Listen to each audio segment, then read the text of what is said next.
Hello student welcome to Laxmi math point. Laxmi math point रे आपण मानक स्वागत। आज आम पढ़ा दशम श्रेणी भौतिक विज्ञान पिला माने तुम मानक सिलेक्शन क्वेश्चन देवी सब्जेक्टिव बहुत इंपोर्टेंट क्वेश्चन गुड़िक ये गुड़िक भल भाव प्रैक्टिस करनेब। देख पिला माने ये क्वेश्चन गुड़िक परीक्षा रे पड़िया फड़िया क्वेश्चन प्रायतः परीक्षा रे ही आसीबो निश्चित माने कौन ना 100 ରୁ 100% परीक्षा रे आसीबो। देख फास्ट चैप्टर को जीवा पिला माने फास्ट चैप्टर कौन देख फास्ट चैप्टर होची रासायनिक प्रतिक्रिया और रासायनिक समीकरण। एइथिरे क्वेश्चन कौन पड़िबो पिला माने देख जे विघटन प्रतिक्रिया काहाको कहा जाय गोटे उदाहरण देई समीकरण माध्यम रे लेख। विघटन प्रतिक्रियार विपरीत प्रतिक्रिया कौन लेख से गोटे क्वेश्चन पिला माने गोटे उदाहरण और रासायनिक समीकरण सह ताहाको लेखिबो। जे विघटन विपरीत किए संश्लेषण प्रतिक्रिया तो ताक विषय मध्ये लेखिबो। देख 2 नंबर ए देख जारण विजारण प्रक्रिया काहाको कहंती दुईटी रासायनिक प्रतिक्रियार उदाहरण देई सेथिरे जारित और विजारित हेउथिया पदार्थ मानकर नाम लेख। तो पिला माने देख क्वेश्चन डायरेक्ट आसीबनी माने एठू सेटू एपट सेपट करिकी क्वेश्चन भौतिक विज्ञान पड़िबो। नेक्स्ट देख बी रे कौन देछि ना फेरस सल्फेट स्फटिक और कैल्शियम कार्बोनेट को पृथक भाव उत्तप्त कले कौन हुए रासायनिक समीकरण सह लेख। तबरे 3 नंबर क्वेश्चन देख प्रत्येक पई उदाहरण देई लेखिबो कौन संखारण कौन आउ रहणिया अवस्था कौन। नेक्स्ट देख 4 नंबर क्वेश्चन देख जे रासायनिक प्रतिक्रिया कौन बुझाओ निम्नलिखित प्रत्येक रासायनिक समीकरण गोटे लेखा उदाहरण दब कौन ना संश्लेषण विघटन विस्थापन द्वैत विस्थापन। 5 नंबर क्वेश्चन कही 3टी उदाहरण दे संखारण काहाको कहंती लिखियो यार प्रतिरोध करिया पई व्यवहृत हेउथिया गोटे पद्धति लिखियो। नेक्स्ट देख 6 नंबर क्वेश्चन रासायनिक समीकरण देई कली चूर्ण रु सीमित चूर्ण किपरि प्रस्तुत हुए वर्णना कर। यही रासायनिक प्रतिक्रियाटी क्यों प्रकार रासायनिक प्रतिक्रिया लिखिबो। सीमित चूर्ण द्रवण को कांथ धोलिया पई काहेकि व्यवहार करा जाय रासायनिक समीकरण सह बुझाओ। एई भलिया क्वेश्चन पैटर्न रो परीक्षा रे आसीबो। नेक्स्ट देख 7 नंबर क्वेश्चन कपर सल्फेट द्रवण रो जिंक दाना मिसाइले कोन घटे समीकरण माध्यम रे बुझाओ। एठारे वर्ण रे की परिवर्तन घटुची बुझाइबो। यह क्यों रासायनिक प्रतिक्रिया अंतर्गत माने कोन शॉर्ट क्वेश्चन को भांगी भांगी कोन जुड़ी जुड़ी गोटे लॉन्ग क्वेश्चन करिके एमती दब। 8 नंबर क्वेश्चन देख जे तंबा गुंड को वायु उपस्थिति रे गरम कले सेतिरे कला पड़ी जाए एवं यह मध्य देई उत्तप्त हाइड्रोजन गैस प्रवेश कराले ताहा बादामी रंग परिवर्तित हुए। यार कारण समीकरण सह जारण ओ यार विजारण सब घटुची बोली लिखिबो। तो प्रथम अध्याय सरला द्वितीय अध्याय देख द्वितीय अध्याय कौन अच्छी ना अम्ल क्षार लवण से किसी इंपोर्टेंट क्वेश्चन देख एथिरे पिला माने तुमर 4 मारिकिया 3 मारिकिया और 2 मारिकिया सब अटैच होइक अछि। तो सब गुड़िक पढ़ी देले तुमर सब क्वेश्चन यारी भितर आसीबो बाहर किछि आसीबो नाही।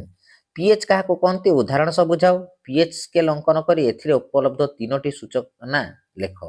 हमर दैनंदिन जीवन रे पीएच रो 3टी गुरुत्व वर्णना कर। नेक्स्ट धोइबा सोडा बा लुगा धुआ सोडा काहा कहंती यार प्रस्तुति प्रणाली समीकरण सब बुझाओ। यार 4टी व्यवहार लिखिबो। नेक्स्ट देख 3 नंबर क्वेश्चन खाइबा सोडा काहाको कहंती यार रासायनिक संकेत ओ नाम लेख। यार प्रस्तुति ओ तापीय प्रभाव कौन लेख। क्लोरो आल्काली पद्धति रु मिलुथिबा उत्पाद गुड़िक व्यवहार लेख। क्लोरो आल्काली प्रणाली रे जो उत्पाद मिलुची से उत्पाद गुड़िकर व्यवहार को लिखिबो। प्लास्टर ऑफ पेरिस रो प्रस्तुति समीकरण सह लेख। यार जल सह प्रतिक्रिया को समीकरण माध्यम रे दर्शाओ। यार व्यवहार गुड़ी को मध्य लिखिबो। नेक्स्ट देख देख धातु अधातु धातु अधातु तृतीय चैप्टर देख कैटायन एनायन एवं डॉट क्रॉस इलेक्ट्रॉन संरचना उल्लेख करी एल्युमिनियम फ्लोराइड रो अणु किपरि गठित हुए ए क्वेश्चन टा इंपोर्टेंट पिला माने रहिबो आलोचना करिया। देख सोडियम ऑक्सीजन और मैग्नीशियम प्रत्येक इलेक्ट्रॉन संरचना लेख। डॉट क्रॉस इलेक्ट्रॉन संरचनार सोडियम ऑक्साइड मैग्नेशियम ऑक्साइड प्रत्येक अणुगठन चित्र माध्यम दर्शाओ और बुझाओ। आयोनिक यौगिक गुड़िकर उच्च गणनांक विशिष्ट कहीं ए क्वेश्चन इंपोर्टेंट रहिबो 2 नंबर क्वेश्चन बहुत समय रे परीक्षा रे आसे। नेक्स्ट देखो 3 नंबर क्वेश्चन 3 नंबर क्वेश्चन देखो प्रत्येक क्षेत्र रे कैटायन एनायन उल्लेख करी डॉट व क्रॉस इलेक्ट्रॉन संरचना माध्यम सोडियम फ्लोराइड गठन और मैग्नेशियम क्लोराइड अणुर गठन आलोचना कर। कार्बोनेट धातुपिंड और सल्फाइड धातुपिंड प्रत्येकर विशुद्ध धातु किपरि निष्कासन करा जाए ताहा अवलंबनीय पद्धति गुड़िक उदाहरण और समीकरण सह लेख। नेक्स्ट आसला कौन ना गोटे उदाहरण सह आयोनिक यौगिक क्या कहते बुझाओ। यही यौगिक मानकर 4टी साधारण धर्म को तुम्हें लिख साधारण धर्म को आलोचना करियो। अशुद्ध तंबारु विद्युत विश्लेषण इंपोर्टेंट रोचे 6 नंबर क्वेश्चन इंपोर्टेंट रोचे। विशुद्ध तंबार वैद्युतिक शोधन पद्धति चित्र सह वर्णना कर। डॉट क्रॉस इलेक्ट्रॉन चित्र सह ऑक्सीजन और नाइट्रोजन अणुर गठन को वर्णना करिवो। सोडियम मैग्नेशियम एल्युमिनियम प्रत्येक जल सहित रासायनिक प्रतिक्रिया कले रासायनिक समीकरण सब बुझेइबो। ठंडा जल उत्तप्त जल और बांफ प्रत्येक धातु सहित रासायनिक प्रतिक्रिया समीकरण सह गोटे लेखाएं उदाहरण दी आलोचना करिवो। आउ एनाडाइजिंग कौन यह किपरि होता है एटा इंपोर्टेंट पिला माने एनाडाइजिंग आउ ठंडा गरम जल बहुत इंपोर्टेंट परीक्षा आसे। नेक्स्ट आसला पिला माने कार्बन व एहार यौगिक कार्बन एवं यार यौगिक देख कार्बन परमाणु की प्रकार बंध गठन करे गोटे उदाहरण दे 2टी उपयुक्त कारण लिखियो। सह संयोज्य और विद्युत संयोज्य यौगिक गुड़िकर गोटे लेखाएं उदाहरण दियो। से मानकर गठन इलेक्ट्रॉन डॉट संरचना द्वारा बुझाओ और से मध्य 2टी पार्थक्य लिखियो। नेक्स्ट कार्बन परमाणु अति अधिक संख्यार यौगिक सृष्टि करिवार कारण कौन लेख। आ कौन कार्बन विभिन्न अपरूप विषय रे आलोचना कर। कार्बन रो विभिन्न रूपर वैशिष्ट्य संबंध रे आलोचना करे और कार्बन बहुसंख्यक यौगिक सृष्टि करे ता विषय रे कारण सृष्टि करने को समर्थ बोली यार कारण आलोचना कर बा उक्ति प्रतिपादन कर। नेक्स्ट पृक्त और अपृक्त हाइड्रोकार्बन मध्य 2टी पार्थक्य होमोलोगस श्रेणीभुक्त कौन अणु संकेत सह उदाहरण दे बुझाओ और आइसोमारिज्म कौन और अणु संकेत ग्राफिक्स संकेत सह बुझाओ। ये गोटे भल भाव देख नब।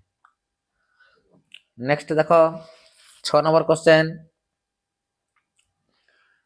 जे पृक्त और अपृक्त हाइड्रोकार्बन कौन उदाहरण सह बुझाओ। एमानकर गोटे लेखाएं धर्म लिख कार्बन परमाणु सी आयन सी माइनस आयन और सी प्लस आयन सृष्टि करे बोल कहीं बुझाओ।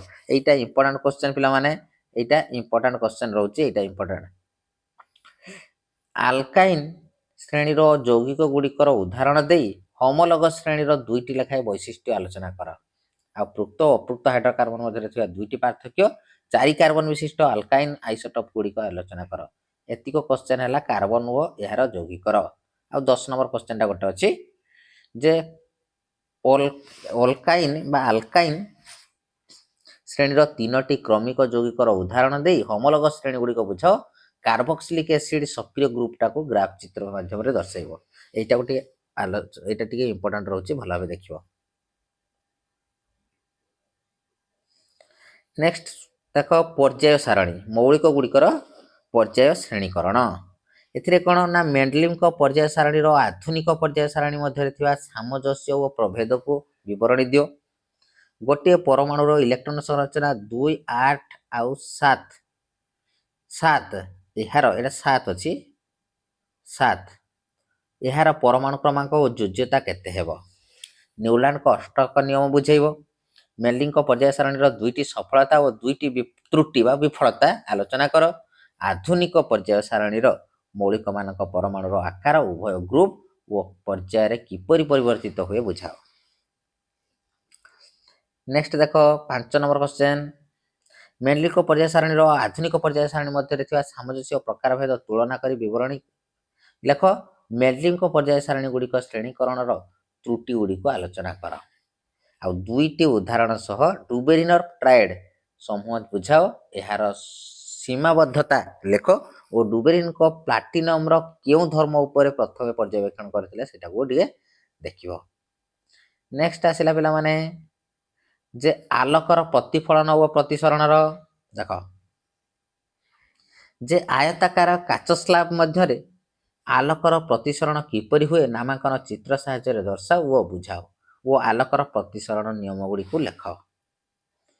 ଆଲୋକର ପ୍ରତିସରଣ କ'ଣ?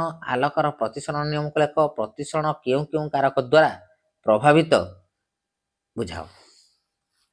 ନେକ୍ସଟ ଆସିବ କ'ଣ ନା ଆଲୋକର ପ୍ରତିସରଣ ନିୟମ ଲେଖି ଏହା ମାଧ୍ୟମରେ ପ୍ରତିସରଣଙ୍କର ବେଗ ସହିତ କିପରି ସମ୍ପର୍କିତ, ପ୍ରତିସରଣ କେଉଁ କେଉଁ କାରକ ଉପରେ ନିର୍ଭରଶୀଳ ଏଇଟାକୁ ଟିକେ ଦେଖିବ।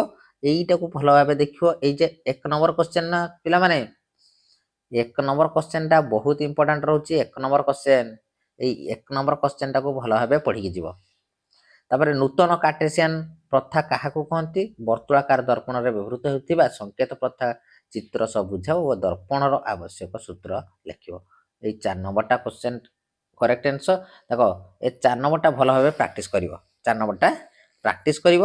ଦେଖ ଆଉ କ'ଣ ଅଛି ନା ଅବତଳ ଦର୍ପଣ କ'ଣ ତାହାର ବ୍ୟବହାର, ଉତ୍ତଳ ଦର୍ପଣ କ'ଣ ତାହାର ବ୍ୟବହାରଟା ଟିକେ ପିଲାମାନେ ଦେଖି ନେବ। ନେକ୍ସଟ ଆସିଲା ଦେଖ ମାନବ ଚକ୍ଷୁ ଓ ବର୍ଣ୍ଣ ଜଗତ। ମାନବ ଚକ୍ଷୁର ଏକ ନାମାଙ୍କନ ଚିତ୍ର ବିଭିନ୍ନ ଅଂଶର ଗଠନ କାର୍ଯ୍ୟ ବର୍ଣ୍ଣନା କର। ତାପରେ ପ୍ରିଜିମର ଆଲୋକର ପ୍ରତିସରଣ ବିଚଳନ କୋଣ ନିର୍ଣ୍ଣୟ କରିବା ପାଇଁ ପରୀକ୍ଷଣଟି ବର୍ଣ୍ଣନା କର। ଷୋହଳ ସୂର୍ଯ୍ୟୋଦୟ ବିଳମ୍ବ ସୂର୍ଯ୍ୟାସ୍ତ କାହିଁକି ହୁଏ ବୁଝାଅ। ଗ୍ରହ ଗୁଡ଼ିକ କାହିଁକି ଦପଦପ କରନ୍ତି ନାହିଁ। ଏ କ୍ୱେଶ୍ଚନ୍ ଇମ୍ପୋର୍ଟାଣ୍ଟ, ଏ କ୍ୱେଶ୍ଚନ୍ ଗୋଟେ ଇମ୍ପୋର୍ଟାଣ୍ଟ ରହୁଛି, ଚକ୍ଷୁଟା ଇମ୍ପୋର୍ଟାଣ୍ଟ ରହୁଛି ଆଉ ପ୍ରିଜିମଟା ଇମ୍ପୋର୍ଟାଣ୍ଟ ରହୁଛି। ଏଟାକୁ ଟିକେ ଭଲ ଭାବେ ଦେଖିଦେବ। ତାପରେ ଦେଖ ବିଦ୍ୟୁତ। ବିଦ୍ୟୁତ ବିଭବ ପାର୍ଥକ୍ୟ ଓ ବିଦ୍ୟୁତ ସ୍ରୋତ କହିଲେ କ'ଣ ବୁଝ। ଏମାନଙ୍କ ମଧ୍ୟରେ ଥିବା ସମ୍ପର୍କ ବୁଝାଇବା ପାଇଁ ଓମଙ୍କ ପରୀକ୍ଷାଟି ବୁଝାଅ ଓ ଲବ୍ଧ ତଥ୍ୟ ଲେଖ। ବିଦ୍ୟୁତ ପ୍ରତିରୋଧ ଗୁଡ଼ିକର ପଙ୍କ୍ତି ସଂଯୋଗ କହିଲେ କ'ଣ ବୁଝ। ଏହି ସଂଯୋଗର ବିଶେଷତ୍ୱ ଦେଇ ଏହାର ବ୍ୟଞ୍ଜକଟିକୁ ବ୍ୟୁତ୍ପତ୍ତି କର ଓ ଏହା ଗୋଟିଏ ବାକ୍ୟରେ ବା ଗୋଟିଏ ବ୍ୟବହାର ଲେଖିବ। ଏ କ୍ୱେଶ୍ଚନ୍ ପିଲାମାନେ ଇମ୍ପୋର୍ଟାଣ୍ଟ ରହିବ, ଭଲ ଭାବେ ପ୍ରାକ୍ଟିସ୍ କରିନେବ। 3 ନମ୍ବର କ୍ୱେଶ୍ଚନ୍ ଦେଖ 3 ନମ୍ବର କ୍ୱେଶ୍ଚନ୍ ଯେ ପରିବାହୀ ପ୍ରତିରୋଧ କେଉଁ କେଉଁ କାରକ ଉପରେ ନିର୍ଭର କରେ ଲେଖି ବିଶିଷ୍ଟ ପ୍ରତିରୋଧ ବର୍ଣ୍ଣନା କର ପାଇଁ ଏକ ସୂତ୍ର ନିଗମନ କର ଯେ ବିଶିଷ୍ଟ ପ୍ରତିରୋଧ କରେ ଓ ବିଶିଷ୍ଟ ପ୍ରତିରୋଧର ଏକକ ଲେଖ। ଏ କ୍ୱେଶ୍ଚନ୍ଟା ବି ପିଲାମାନେ ବର୍ଷ ପାଇଁ ଇମ୍ପୋର୍ଟାଣ୍ଟ ରହିବ। ନେକ୍ସଟ ଦେଖ ବିଦ୍ୟୁତ ସ୍ରୋତର ଚୁମ୍ବକୀୟ ପ୍ରଭାବ। ଇଏ ଗୋଟେ ଇମ୍ପୋର୍ଟାଣ୍ଟ ଚାପ୍ଟର ଆଉ ବହୁତ କଠିନ ଚାପ୍ଟର ବି ମଧ୍ୟ, ପିଲାମାନେ ପଢ଼ନ୍ତି ନାହିଁ ଏଟାକୁ, କିନ୍ତୁ ଡାଇରେକ୍ଟ କ୍ୱେଶ୍ଚନ୍ ପରୀକ୍ଷାରେ ଏଠୁ ଆସେ। ଗୋଟିଏ ବିଦ୍ୟୁତ ମୋଟରର ନାମାଙ୍କନ ଚିତ୍ର ଅଙ୍କନ କର, ଏହାର ନିୟମ ଓ କାର୍ଯ୍ୟାବଳୀ ବୁଝାଅ। ବିଦ୍ୟୁତ ମୋଟର ଏକ ସଳଖ ପରିବାହୀରେ ବିଦ୍ୟୁତ ସ୍ରୋତ ଜନିତ ଚୁମ୍ବକୀୟ କ୍ଷେତ୍ରର ଚିତ୍ର ମାଧ୍ୟମରେ ବୁଝାଅ। ଏଟା 2023 ମସିହାରେ ବି ପଡ଼ିଥିଲା। ଏକ ସଳଖ ପରିବାହୀରେ ବିଦ୍ୟୁତ ପ୍ରବାହ ଜନିତ ଚୁମ୍ବକୀୟ କ୍ଷେତ୍ରର ପ୍ରକୃତି ଅନୁଧ୍ୟାନ ପାଇଁ ନାମାଙ୍କିତ ପରିପଥ ଚିତ୍ର ସହ ପରୀକ୍ଷା ବର୍ଣ୍ଣନା କର ଓ ପରୀକ୍ଷା ଲବ୍ଧ ତଥ୍ୟ ଓ ସିଦ୍ଧାନ୍ତ ଲେଖ। ନେକ୍ସଟ ଦେଖ ଏକ ବୃତ୍ତାକାର ପରିବାହୀରେ ବିଦ୍ୟୁତ ପ୍ରବାହ ଯୋଗୁଁ ସୃଷ୍ଟ ଚୁମ୍ବକୀୟ କ୍ଷେତ୍ରର ପ୍ରକୃତି ଅନୁଧ୍ୟାନ ପାଇଁ ଚିତ୍ର ସହ ପରୀକ୍ଷଣଟିକୁ ବର୍ଣ୍ଣନା କର ଓ ପର୍ଯ୍ୟବେକ୍ଷଣ ଓ ସିଦ୍ଧାନ୍ତ ଲେଖ। ନେକ୍ସଟ ଆସିଲା ଦେଖ ନେକ୍ସଟ କ୍ୱେଶ୍ଚନ୍ ଏକ ନାମାଙ୍କନ ଚିତ୍ର ସାହାଯ୍ୟରେ ବିଦ୍ୟୁତ ଜେନେରେଟର, ଶୁଣ ବିଦ୍ୟୁତ ଜେନେରେଟର, ବିଦ୍ୟୁତ ମୋଟର ଆଉ ସଲିନଏଡ୍ ଇମ୍ପୋର୍ଟାଣ୍ଟ ରହୁଛି। ଆଉ ବ୍ରୋସ୍ର କାର୍ଯ୍ୟ କ'ଣ ଦେଖ। ସଲିନଏଡ୍ ବିଦ୍ୟୁତ ପ୍ରବାହ ଜନିତ ଚୁମ୍ବକୀୟ କ୍ଷେତ୍ର ଚିତ୍ର ସହ ବୁଝାଅ। ଆଉ ଗୃହ ବିଦ୍ୟୁତ ଯୋଗାଣରେ ଘରେ କାହିଁକି ଫ୍ୟୁଜ୍ର ବ୍ୟବହାର କରାହୁଏ, ଫ୍ୟୁଜ୍ର ବ୍ୟବହାର କାହିଁକି କରାଯାଏ ଏଇଟା ଇମ୍ପୋର୍ଟାଣ୍ଟ ରହିବ। ଏଇଟା ଗୋଟେ ଇମ୍ପୋର୍ଟାଣ୍ଟ ରହିବ, ସଲିନଏଡ୍ ଇମ୍ପୋର୍ଟାଣ୍ଟ ରହିବ। ଆଉ 4 ନମ୍ବରଟା ବି ଇମ୍ପୋର୍ଟାଣ୍ଟ ରହିବ ପିଲାମାନେ ବୃତ୍ତାକାର ପରିବାହୀରେ। ଆଉ ଆମର 1 ନମ୍ବର କ୍ୱେଶ୍ଚନ୍ ଇମ୍ପୋର୍ଟାଣ୍ଟ ରହିବ। ତ ପିଲାମାନେ ଏତିକି କ୍ୱେଶ୍ଚନ୍କୁ ଯଦି ଭଲ ଭାବେ ପ୍ରାକ୍ଟିସ୍ କରିନେବ କ'ଣ ନା ଡେଲି ଗୋଟେ ବି ଯଦି କରିବ ତମେ 8 ଦିନର ସାରିଦେବ, 8-10 ଦିନର ସରିଯିବ ଗୋଟେ ଚାପ୍ଟର ଡେଲି ଆରମ୍ଭ କଲେ। ବୁଝିହେଉଛି? ତ ଡେଲି ଗୋଟେ ଚାପ୍ଟର ଯଦି ବି ପଢ଼ିବ ଏବେଠୁ ତାହେଲେ ତମର ପରୀକ୍ଷା ବେଳକୁ ତମର କମ୍ପ୍ଲିଟ୍ ହେଇଥିବ। ତ ଭିଡ଼ିଓଟି ଭଲ ଲାଗିଥିଲେ ଚ୍ୟାନେଲକୁ ସବସ୍କ୍ରାଇବ୍ କରିବ, ସାଙ୍ଗମାନଙ୍କୁ ସେୟାର କରିବ ନିଶ୍ଚିତ। ନା ନାହିଁ? ଜୟ ଜଗନ୍ନାଥ ପିଲାମାନେ।